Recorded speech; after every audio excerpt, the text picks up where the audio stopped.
E tirando-os para fora, disse: Senhores, que é necessário que eu faça para me salvar? E eles disseram: Crê no Senhor Jesus Cristo, e serás salvo tu e tua casa. Olá, eu sou o evangelista João Batista e sejam muito bem-vindos ao canal A Fé pelo Ouvir. Eu agradeço a você que está assistindo esse vídeo e peço que você fique comigo até o final. E se você ainda não é inscrito, eu peço a você que se inscreva nesse canal, que você possa compartilhar, que você possa comentar aqui, porque assim você vai estar me ajudando a fazer com que esse conteúdo chegue até mais pessoas, abençoando-as com a palavra de Deus. O objetivo desse vídeo hoje é falar sobre a questão do porquê que as testemunhas de Jeová trazem um falso ensinamento, trazem uma doutrina distorcida, uma doutrina estranha ao Novo Testamento. As testemunhas de Jeová são consideradas uma seita. Eu gostaria de definir esses termos aqui hoje, sobre o que é seita, o que é heresia, né? Aqui, resumindo algumas definições, eu posso dizer que o que seria uma seita? Seria um grupo dissidente, no caso, uma seita religiosa, um grupo dissidente de uma religião, o qual discorda das doutrinas convencionais, né? E eles desenvolvem sua própria doutrina. E o que seria heresia? Heresia seria essa doutrina divergente das doutrinas ortodoxas, das doutrinas convencionais, né? No caso, ela seria essa doutrina a heresia seria uma doutrina rejeitada pela igreja, né? Contrária, uma doutrina contrária àquela já estabelecida.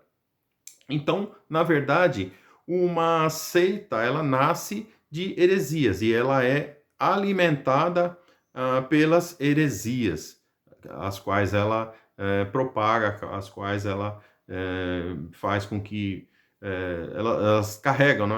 A marca de uma seita é a propagação das heresias. Então, uma seita, ela depende das heresias. Na carta de Paulo aos Gálatas, capítulo 1, versículos 8 e 9, eu já falei sobre esses versículos num vídeo anterior. A igreja primitiva já lidava ali com interferências de falsas doutrinas. Ou seja, aos Gálatas, Paulo está falando ali diretamente aos judaizantes, pessoas que estavam querendo introduzir a fé cristã, práticas de homens, ou seja, costumes judaicos, né, dizendo que aquilo era necessário para complementar a fé deles em Jesus Cristo, que era necessário, né, a judaização daquelas pessoas. E Paulo, ele é muito enfático e muito direto, muito duro com relação a isso, dizendo nos versículos 8 e 9 do capítulo 1 de Gálatas que se alguém viesse com outra doutrina fora aquele que já tinha exposto, que era a doutrina da salvação pela fé exclusivamente em Jesus Cristo, fé no seu sacrifício na cruz, ele dizia que qualquer doutrina fora daquele evangelho, dessa boa notícia, deveria ser rejeitada, deveria ser considerado anátema, ou seja, amaldiçoada. Ele chega a dizer, se ainda que um anjo do céu vier trazendo uma outra doutrina fora dessa que eu tenho já pregado para vocês, considere anátema, considere amaldiçoada. Tal era a gravidade disso, de querer se estabelecer doutrinas falsas, doutrinas heréticas, querendo introduzir isso na fé cristã ali já na igreja primitiva. Então, os adeptos, por que nós vemos essas pessoas trazendo doutrinas falsas e vendo que elas acreditam exatamente naquilo? Eu já falei vídeos atrás sobre a minha experiência indireta com as testemunhas de Jeová, então eu pude presenciar e ver como que esse trabalho é feito. Os adeptos, eles passam por um longo período de doutrinação baseada nas literaturas da organização. Literaturas preparadas para direcionar as pessoas a crer nessas heresias, nessas doutrinas de homens fornecidas pela organização, pelo corpo governante, que é autodenominado Canal de Comunicação de Jeová. Existe um grave problema em se dizer canal de comunicação de Jeová, porque isso equivale a dizer que é um profeta, que é alguém que fala em nome de Jeová, em nome de Deus. E no caso das Testemunhas de Jeová, eu vou falar um pouco mais sobre isso depois, fica muito difícil, porque como poderia se falar em nome de Jeová e ter centenas de mudanças doutrinárias ao longo da sua existência?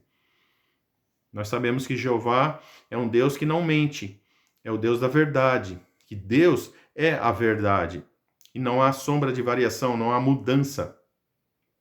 Então, nós vamos falar um pouco mais sobre isso ainda neste vídeo. A interpretação da Bíblia também é dada através da interpretação que o corpo governante direciona, sem contar que a própria organização desenvolveu uma Bíblia onde existem vários textos traduzidos de forma totalmente tendenciosa e totalmente desonesta, fazendo uma tradução que se encaixe, né, que absorva e que sirva de base para o ensino das doutrinas, das doutrinas da organização. Eles passam por esse processo de lavagem cerebral, exatamente uma lavagem cerebral durante muitos meses. Uma pessoa, para vir pregar, para vir falar de casa em casa, ela passou por um longo período de treinamento, de doutrinação, para que ela chegue aqui com convicção naquilo que ela está falando. Elas recebem repetidas vezes a informação de que a organização é a única verdade, que eles estão na verdade. Eles são instruídos até, eles se apresentam sempre como eu estou na verdade há tanto tempo, porque isso é colocado para eles, que só lá é a verdade e fora dali não existe verdade. Então, é aquilo que é um dito popular, uma mentira dita milhares de vezes se torna uma verdade. Então, eles ignoram o fato da Sociedade Torre de Vigia ter mudado centenas de vezes doutrinas, ensinamentos, mas continuam ainda batendo nessa tecla de que só lá é a verdade. Então, para que se uma pessoa se condicione a isso, somente mediante a uma lavagem cerebral e uma doutrinação muito profunda. Eles criam uma dependência mental, já que só podem receber as orientações da organização através do corpo governante, que seria esse escravo fiel e discreto, ou seja, o único canal de comunicação de Jeová. É criada também uma dependência emocional e social, pois eles passam a restringir os relacionamentos somente às pessoas do grupo. Eles ficam ali dependentes, né? Também sociais, dependentes de se relacionar somente com aquelas pessoas da organização. E isso cria esse vínculo, eles fecham esse vínculo, né? Para que essa pessoa se torne dependente socialmente também desse grupo. Então, é também imposto a essas pessoas, com o passar do tempo, existe uma imposição do medo da desassociação, dela ser excluída desse grupo, dela perder o contato com o grupo. Então, a pessoa passa a conviver com o medo da exclusão, medo do ostracismo, o medo do desprezo, né? Que é bem colocado ali para as pessoas, para os membros, através das pessoas que são desassociadas, e então a pessoa passa a ter medo de se encontrar naquela condição ali. Eu quero falar hoje apenas de alguns falsos ensinamentos. Nós vamos, no decorrer dos vídeos, falar um pouco mais e aprofundar um pouco mais teologicamente nesses ensinamentos, mas hoje eu gostaria de falar apenas de dois aspectos deles que estão relacionados um com o outro. O ensinamento de que eles não nascem de novo, de que o novo nascimento ele é uma exclusividade dos 144 mil que vão reinar com Deus na eternidade. Então, no livro Raciocínios à Base das Escrituras, aqui na página 256, trata desse assunto. Então, eles dizem que apenas pessoas que nasceram de novo, tornando-se assim filhos de Deus, podem ter parte no reino celestial. Deus propôs associar-se com Jesus Cristo no reino celestial um número limitado de humanos fiéis. Desenvolvem uma doutrina com base em um número ali que está em Apocalipse de 144 mil. Mas existem graves incoerências com relação a essa interpretação. É uma interpretação única que somente as Testemunhas de Jeová desenvolveram. A princípio, com o fundador das Testemunhas de Jeová, Charles Taze Russell, eles acreditavam que iriam viver no céu. Mas quando ele morreu e entrou o segundo presidente, Rutherford, ele veio com essa doutrina e chocou toda a comunidade, trazendo essa novidade de que não, somente os 144 mil iriam para o céu, o resto seriam parte da grande multidão. Ou seja, não nascem de novo e não são filhos de Deus. É muito complicado isso, porque Jesus fala para Nicodemos, se você não nascer de novo, você não pode ver o reino de Deus. Ou seja, você está excluído do reino de Deus, se você não nascer de novo. Então é muito grave. É uma doutrina a qual a pessoa só aceita porque isso é colocado aos poucos nela e ela vai assimilando essa ideia, né, de acordo com os ensinamentos da organização. Mas a palavra de Deus jamais ensina isso. Jesus diz que é necessário nascer de novo. O que é nascido da carne é carne, o que é nascido do espírito é espírito.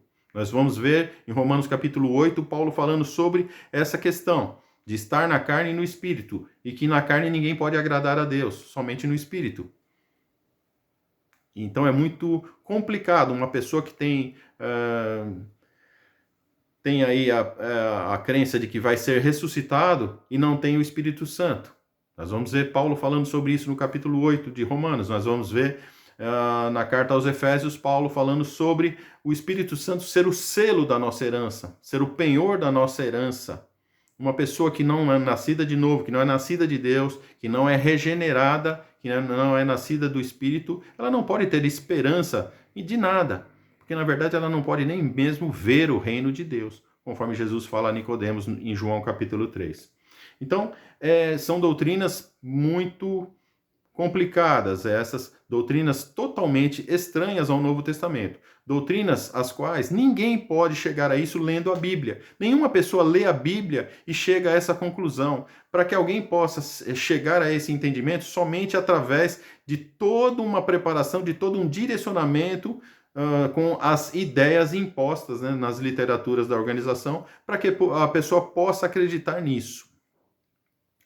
Então, quando Jesus fala lá em João capítulo 1, versículo 12, mas a todos quanto creram, todos aos que me receberam, deu-lhes o poder de serem feitos filhos de Deus.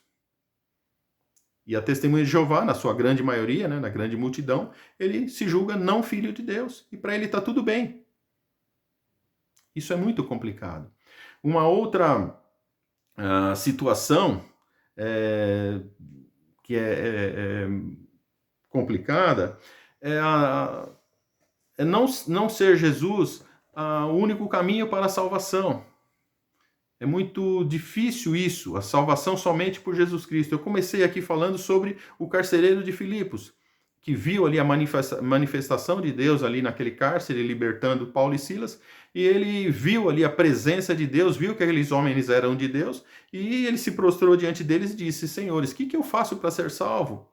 E qual foi a resposta de Paulo? Crê no Senhor Jesus Cristo e será salvo, tu e tua casa. Aí nós vamos ver aqui, um livro que não é mais utilizado, mas foi utilizado por décadas, Poderá Viver para Sempre no Paraíso da Terra.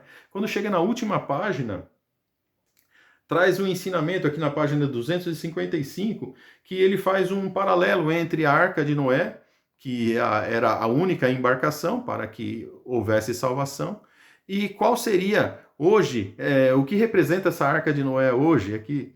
Então eles falam aqui,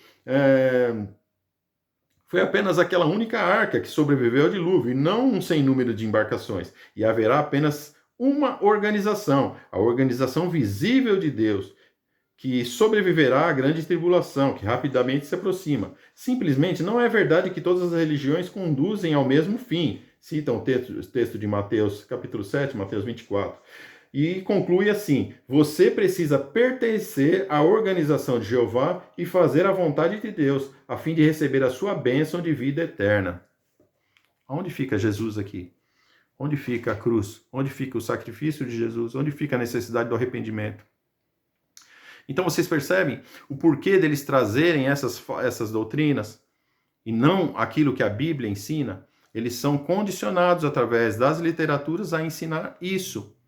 Passam por cima da Bíblia, veem textos como esses e eles simplesmente não conseguem, eles estão com um entendimento totalmente cauterizado para não reconhecer a verdade de Deus. Porque eles têm como verdade apenas aquilo que a Sociedade Torre de Vigia impõe para eles como sendo a verdade. E, dessa forma, negligenciam e ignoram totalmente o Novo Testamento. Isso é muito grave. É muito complicado isso, de se autodenominar a única fonte de verdade. Eles se assemelham nesse sentido ao catolicismo romano, que acata e se submete totalmente ao que Roma determina, ao que o Papa determina, pois lá também é proibido divergir, proibido não acatar as ordens de Roma, ou seja, eu até vi um sacerdote romano falando sobre isso uma vez, ele se referindo a Roma, dizendo assim: Roma falou, se cumpre, não se discute, não se questiona.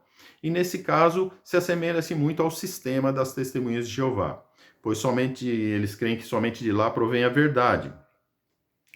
Então, é muito complicado isso. A grande pergunta é: que verdades são essas que já foram modificadas centenas de vezes?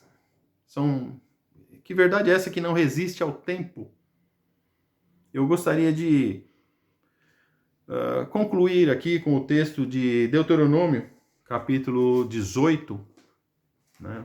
Você que saiu da organização, você que porventura esteja, eu convido você a fazer uma leitura honesta desse texto e avaliar, diante do texto, a realidade de quem realmente é o corpo governante, de quem realmente é esse escravo fiel e discreto, se ele é realmente isso, e se ele é realmente o canal de comunicação de Jeová. Diz assim, Deuteronômio 18, a partir do versículo 20. Porém, o profeta que presumir soberbamente de falar alguma palavra em meu nome que eu não lhe tenho mandado falar, ou que falar em nome de outros deuses, o tal profeta morrerá. E se disseres no teu coração: como conheceremos a palavra que o Senhor não falou? Quando tal profeta falar em nome do Senhor e tal palavra não se cumprir, nem se suceder assim, esta é a palavra que o Senhor não falou. Com soberba a falou o tal profeta. Não tenhais temor dele.